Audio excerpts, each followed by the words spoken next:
नमस्कार, मी नाना आहिरे. आवाज in news Marathi चॅनलमध्ये आपलं सर्वांचं स्वागत करतो. बघूया आजची ठळक बातमी. मोहनदरी आश्रमशाळेतील 9वीच्या अल्पवयीन विद्यार्थिनीने दिला बाळाला जन्म. देखरेख व्यवस्थेवर गंभीर प्रश्न. नाशिकच्या कळवण तालुक्यातील सप्तशृंगी गडाच्या पायथ्याशी असलेल्या मोहनदरी शासकीय आश्रमशाळेत अत्यंत धक्कादायक घटना उघडकीस आली आहे. इयत्ता 9वीत शिकणाऱ्या एका अल्पवयीन विद्यार्थिनीने बाळाला जन्म दिल्याने संपूर्ण परिसरात खळबळ उडाली असून आश्रमशाळेतील विद्यार्थिनींच्या सुरक्षितता, आरोग्य तपासणी आणि देखरेख व्यवस्थेवर गंभीर प्रश्नचिन्ह निर्माण झाले आहे. या प्रकरणी पोलिसात गुन्हा दाखल करण्यात आला असून संबंधित आरोपी हा देखील अल्पवयीन असून तो विद्यार्थिनीचाच नातेवाईक असल्याची प्राथमिक माहिती समोर आली आहे.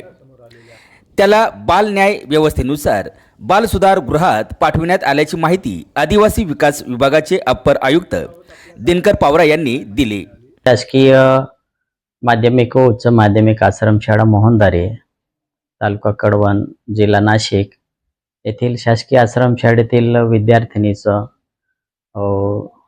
19 जून 2024 रोजी तिने तिचं बाळंतपण झालं असल्याची माहिती निदर्शनास आली आणि त्या अनुषंगाने प्रकल्पाधिकारी यांनी आम्हाला 1 जुलै 2024 रोजी आम्हाला कळविलेले आहे झालेल्या घटनेबद्दल. त्याबाबत आम्ही प्रकल्प कार्यालयाकडून आम्ही चौकशी करून घेतली आहे. सदर विद्यार्थिनी शासकीय आश्रमशाळेत निवासी विद्यार्थिनी म्हणून शिकत होती आणि ती उन्हाळी सुट्टीत गावी गेली होती. गावी गेल्यानंतर सदर विद्यार्थिनी शाळेत तिने यावर्षी प्रवेश घेतलेला नाही, परंतु गावी